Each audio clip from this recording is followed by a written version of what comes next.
This is a picture of the first landing on the moon, and I think we'd all agree that this was an important news story. You can start thinking about why it was an important news story. Obviously, the most significant reason is its unusual nature. This is the first time anybody had walked on the moon, so the unusual and novelty aspect of the story makes it very important. It's inspiring, the achievement of getting to the moon, and also the science and discovery, learning about the universe. So all of those qualities make it a very important story. And this was certainly front page news when it happened. I'm sure you can think of other reasons why this is a story, and that's really what I want you to start doing in this unit. Start thinking about, when you hear about a particular story, think about why it's news. Another important story, presidential election. 2008 U.S. presidential election was big news. Probably the most important reason was because it affects a lot of people. It has impact. Whoever becomes president, it can change and influence a lot of events around the world, certainly here in this country. So it was a very important story and was covered in a lot of different ways. Probably the most basic explanation or definition we can have for news is that it's information people care about. There has to be some kind of value to the news. Somebody has to be interested in it. Obviously, in something like this, presidential election, worldwide attention. But news is often local too. As a matter of fact, a very important trend right now in news is local news. A lot of sites are cropping up on the web focused on just small areas or small topics. And these are becoming very important sources of information. Here's a very typical example of a local story. It's a story about a pet shop, probably because of animal rights protests being forced to move from the Beverly Center in Los Angeles and closed down. It's of interest probably for local people, so there's a proximity factor in why this story is news. If you've been to the Beverly Center and seen this pet store, this story would be of interest to you, but it's a story that's not going to have a lot of interest beyond the local area. You could, however, give this a more national focus by bringing in the issue of animal rights activism versus pet stores, and this is probably a trend that's happening at different places around the country, and you could talk about this as one place where this has happened.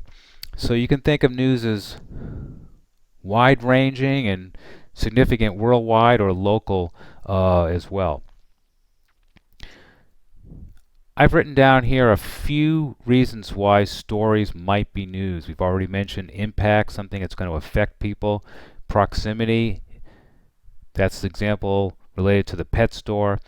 But you can probably think of others. Some stories are only important for a very specific audience. Celebrity and prominence,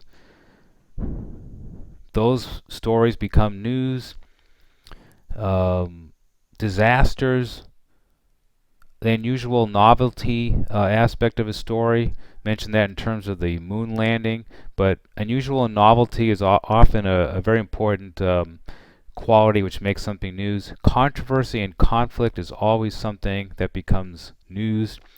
News obviously has to be timely.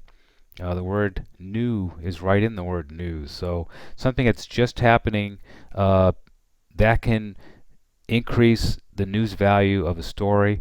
It has to be relevant to people. So these are just some of the things. You might be able to think of others. And you should, when you hear a news story, think about all the reasons why that story is news. Sometimes stories don't have to be earth-shattering. They're just interesting, or they're entertaining, or they're inspiring, or it can just be useful information. There was a story about street closures in New York City when they ran the New York City Marathon. That's obviously of interest to local people who might be trying to navigate around the city when the marathon is being run. That's one aspect of the marathon story. Obviously, it could be also covered as a sports story. You could have profiles of different runners. You could bring in a historical story to give a history of the marathon. You could tie the New York City Marathon to other marathons or other important trends that might be happening. There are many kind of entry points and different ways you can focus on a story. This story, though, the main focus, it was just useful because it talked about what streets were going to be closed when the marathon was being run. Story can be just a profile that's inspiring. And came across a story recently of a 73-year-old man who had returned to play college basketball and became the college basketball sports oldest player. And I was intrigued and attracted to the story and read the entire story. So you can also look for aspects that are not maybe have a great impact, but just might be entertaining or inspiring. And usually people who put together either a website or a newspaper or a broadcast or a radio show will try and get a mix of stories in there, and they'll leave some space available to have stories just like this, where it's some kind of intriguing, entertaining story. Example of disasters, the California wildfires in the fall of 2008. This obviously was a story that had a lot of impact in California, but it was also covered outside of California because of the extent of the disaster. Obviously, it would be of more interest to people in the California local area. But it did also attract an audience outside of California because people are usually interested in what happens in California and the extent of the disaster here. When you're looking at stories, we want to especially focus on multimedia content on the web. This has really expanded the way news can be covered.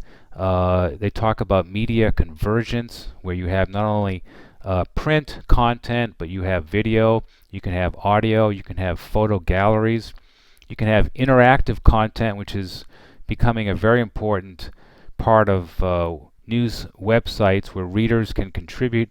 During the wildfires, for instance, a lot of TV stations and news sites were asking for just viewers to contribute their own pictures, their own stories, their own videos, comments that people can make after stories. These become really important aspects of the whole story and the way it's perceived by people.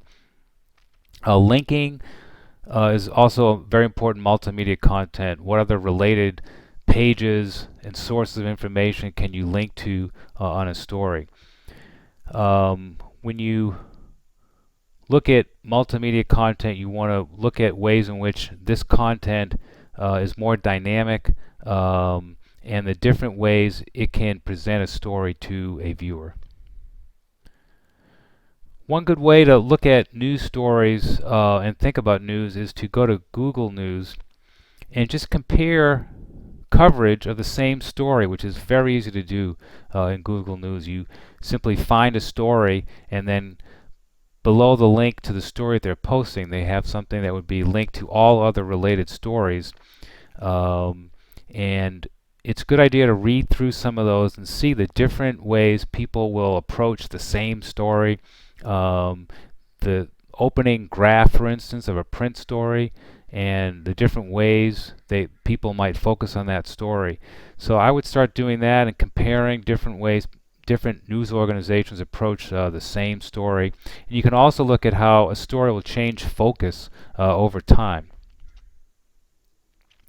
And again, when you look at Google News on a day-to-day basis, start thinking about why each of those stories are there. What makes them news? Why are they important?